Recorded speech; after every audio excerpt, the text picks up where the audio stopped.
But anyway, he took this percentage, and it turned out that I was something called skinny fat. And I just sat there, and I just had enough. I'm like, I'm not sitting in this plastic chair having you tell me I'm lazy. And he said, no, no, you're not lazy. You're busy. And he said, because you're busy, you're burning your muscle. And he said, you know, you're skinny fat. And as I was leaving that day, I thought, how much of the church is skinny fat? They're busy, but they don't bear any weight. They don't carry any load. And if you are going to build strength, you've got to bear a load. And so God is actually asking the church to be people that are load bearers. Actually, in the book of Revelations, he talks to the church and he says, you know what, you've got all this busy work happening, but none of the God work has happened. He said, get up, turn around, find your feet, run after me, do what you did in the beginning. And when he assessed the churches in the book of Revelations, he made my trainer look nice. My trainer didn't say, you know, you say you're hot, you're cold, you make me want to vomit. He just said, baby, you're skinny fat, but we can do something about this. And I really feel the church right now has a chance to say, I want a true assessment of who I am and what I am capable of, and I want to begin to build some strength. You know, it's not enough to, you know, go the mile when there are people waiting at the end of our second mile of journey. It's not enough to love those that love ourselves. You know, we need to love those who are unlovely to us. It's not enough to take the slap on one cheek and not turn the other cheek and find out what's behind that hit. And the church has for a long time not done the things that were just basic Christianity that actually cause us to build strength, you know, to do good to those, to bless those that use and abuse. This is going to be a trip outside our comfort zone, for sure. Yeah. Absolutely. I love the fact that you call women to be strong, and it's a beautiful picture, and I know it speaks to so many women who feel disempowered in so much of their life.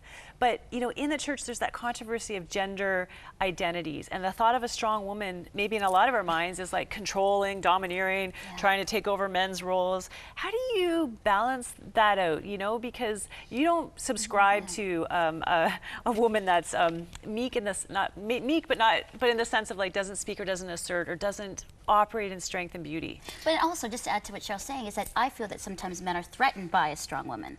Like, I think there's a sense where some women have backed down from being too strong. I'm not saying dominating, because they feel the backlash of what men will say, what maybe the church will say. So how do you do that? Like what Cheryl's saying, be a strong woman without being dominating. Exactly. Your number's too big to ignore. Yeah. No, and that's true, but we don't need to be roaring at the men. We need to roar with them, you know, and that's the difference. I mean, I don't think marriage should be a power struggle. It should be a power union. And in a marriage, both people bring their strengths to multiply the strengths of the other. John would be furious if I back down. He married me for my strengths. He wants me to bring my assets to the table because he understands I'm strong where he's weak, he's strong where I'm weak, and together we are both better than either of us are separately. And so we need to understand this whole submission thing. And I'm always shocked that whenever you talk about women rising up, it always mires down to a discussion of submission in marriage. I'm like, hey, you know, I put something out on Twitter, and I love because I can have my Twitter post to my Facebook, and I guess I created this huge controversy. I said, gender alone does not qualify a man to lead. Therefore, gender alone should not disqualify a female.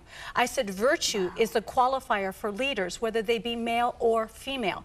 And you would have thought I said that Jesus and Satan were brothers. I mean, it That's amazing you said that. 500 comments on Facebook, people arguing, why was I saying that I could be a leader if I thought I was more virtuous than my husband? I'm like, did I even say anything about marriage? I was talking, but this is what goes on. I also had put a post that 50 million women were missing off the globe because of gendercide. That got 40 comments. And so I'm thinking, 40 comments on the gender side, 500 comments on women leading. And so I asked the people, I said, are we more comfortable with women dying than we are with them leading?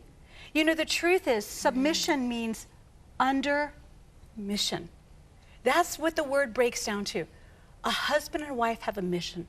They have a mission to become one, to respect, love, honor God in their relationship, raise children that have compassion, have an awareness of everybody else, that love God. We see what the qualifications are for an elder, for a deacon, and it has that their home is in order and that they raise up people underneath them. And yet we've made submission this weird thing that nobody really understands. I can't tell you how many people that I meet that are women that say, I won't become a Christian because of the weird submission thing. Well, submission was never supposed to be for domination. Submission is a place where the woman can bring her strength and safety because she's surrounded by the man's strength, where he surrounds her with his strength, and she gives him her strength. It's strength meeting strength, and that's that mission in life. That's what I love about the imagery of the lioness, is that she is strong in herself. She is not intimidated by the strength of the lion, yet she allows her strength to aid his strength, and together, as you said, they are stronger. They are the power team. struggle. Right. No. Yeah, And the competition thing, I No, really there is think. a power struggle, but it's between the lions to The- win the the lioness. lionesses. There's no power That's struggle what we like between to the hear. lionesses and Fight the for the lion. lioness. Yeah, I've heard He- someone he- say, like, it's a big hurting world out there, and it's going to take all of us to win it and to save it.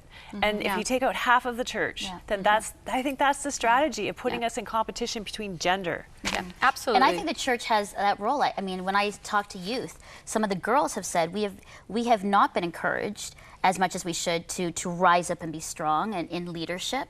And you know, when they see women speaking, they're encouraged because they say, wow, we can look as mentors, as models towards that. And so one of my things is I really like to talk to young girls to say, you know what, be strong. You have abilities and gifts, do that. And then I talk to the boys and say, guess what? We're all in this together.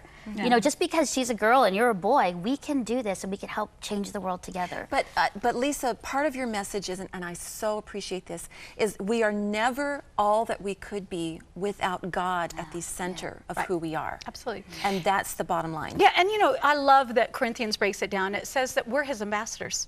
We're his ambassadors saying, hey, God's made it right between us and the world, so let's make it right between us and each other. If we are to be known as Christians by our love one for another, then this is what we need to exemplify in our marriages, in our families, and in our relationships.